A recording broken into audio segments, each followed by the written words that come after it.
Is Saturn really a planet? I'm going to find out for myself. There are some strange rumors going around about the planets in our solar system. After Pluto was reclassified, some people started questioning whether gas giants should still be considered planets. They argue that to be called a planet, a celestial body should have a solid surface you can walk on. From this viewpoint, Pluto would be more of a planet than Jupiter, Saturn, Uranus, and Neptune. These gas giants are mostly made of gas around small solid cores and might be better described as failed stars rather than real planets. What do you think? Should gas giants be in a category of their own, like Pluto? While you think about that, whether it's a planet or a failed star, let's take a moment to imagine what it would be like for someone to dive into Saturn's deep atmosphere, falling all the way to its solid core. Beyond Mars and Jupiter, nearly 1.5 billion kilometers from Earth, lies one of the most iconic planets in the solar system, Saturn, with its unmistakable ring system. Like Jupiter, Uranus, and Neptune, Saturn is mostly made of gas, specifically hydrogen and helium, and doesn't have a solid surface for landing. Imagining a descent into Saturn's atmosphere would be like a very long dive into a deep ocean. Although we don't know all of Saturn's secrets, we can picture the stunning and awe-inspiring sights an astronaut would see if they dared to enter Saturn's chaotic atmosphere. They would witness alien colors, clouds as big as mountains, huge gas columns constantly moving, and lightning so strong it could instantly evaporate an entire ocean. On Saturn, every weather phenomenon is taken to the extreme, creating one of the most hostile environments in the solar system. The Lord of the Rings, more than any other planet, has sparked our imagination and curiosity about space. It has inspired many children to dream of owning a telescope to see if such a cosmic masterpiece exists up close. And, driven by similar dreams and passions, astronomers have worked hard to study the gas giant, even sending automated probes to explore it. In 1997, a probe named Cassini was launched from Cape Canaveral. After 7 years of travel, it began orbiting Saturn in 2004. Over the years, it sent us thousands of stunning images and a huge amount of data, revealing many of the planet's secrets. On September 15, 2017, Cassini met its inevitable end. Cassini's mission ended when scientists decided to send it into Saturn's atmosphere. They did this to prevent it from accidentally crashing into one of Saturn's moons, which might have life,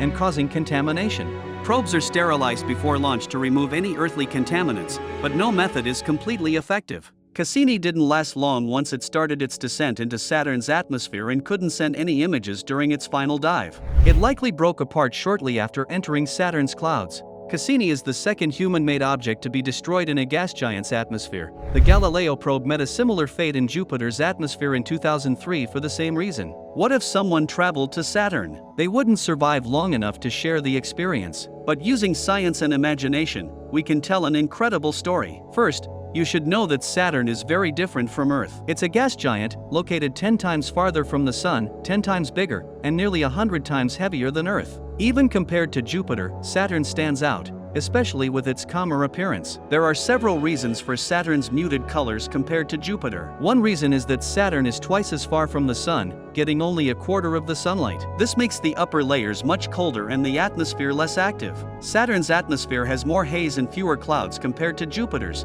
which reduces the sunlight that reaches the planet's surface. Saturn is very light, even lighter than water, so it would float if you could put it in a big enough container. Its atmosphere is very different from Earth's, made up of 96% hydrogen, with the rest being helium and small amounts of other elements like ammonia or methane. As you go deeper into Saturn, the pressure and temperature increase greatly due to the huge amount of gas. But let's not give away too much just yet.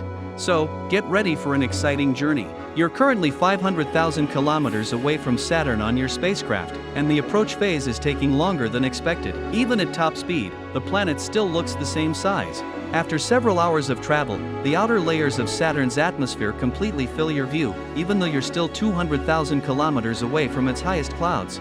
The entire planet's disk now appears about 30 degrees wide in the sky, and the ring system spans over 50 degrees. It's an amazing sight. Lower down, you can already see the dense clouds of ammonia and hydrogen rotating around the equator, though they are fainter and less distinct than Jupiter's. Before we move on, don't forget to subscribe to our channel if you haven't already. Make sure to hit the notification bell so you don't miss out on our daily videos. The moment has arrived. Your spacecraft is hovering 9,000 kilometers above the atmosphere, a difficult position to maintain. After your adventure, your companions make a final attempt to dissuade you from the dangerous mission. The hatch of the pressure chamber opens, and you are propelled outside.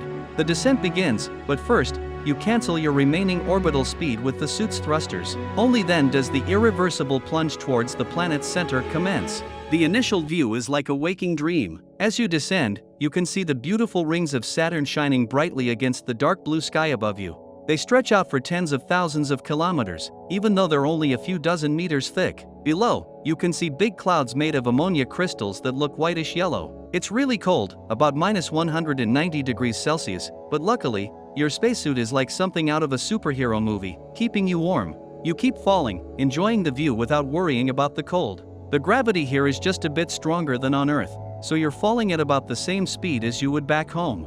After a few minutes, you plunge into the thick clouds of ammonia crystals. The pressure and temperature go up, and it gets darker. As you keep falling, the air gets thicker, slowing you down because of the rubbing. After a while, you break through the first layer of clouds. Even though it looked rough before, now it seems nice compared to what's next. You go into a layer of clouds made of ammonium hydrosulfide. Everything gets darker because of the cloud's color and the sunlight trying to shine through. The pressure gets much stronger, like 4 times stronger than on Earth, and it gets colder, around 100 degrees Celsius below zero, which is pretty chilly. After 3 hours of falling, you've gone hundreds of kilometers into Saturn's atmosphere.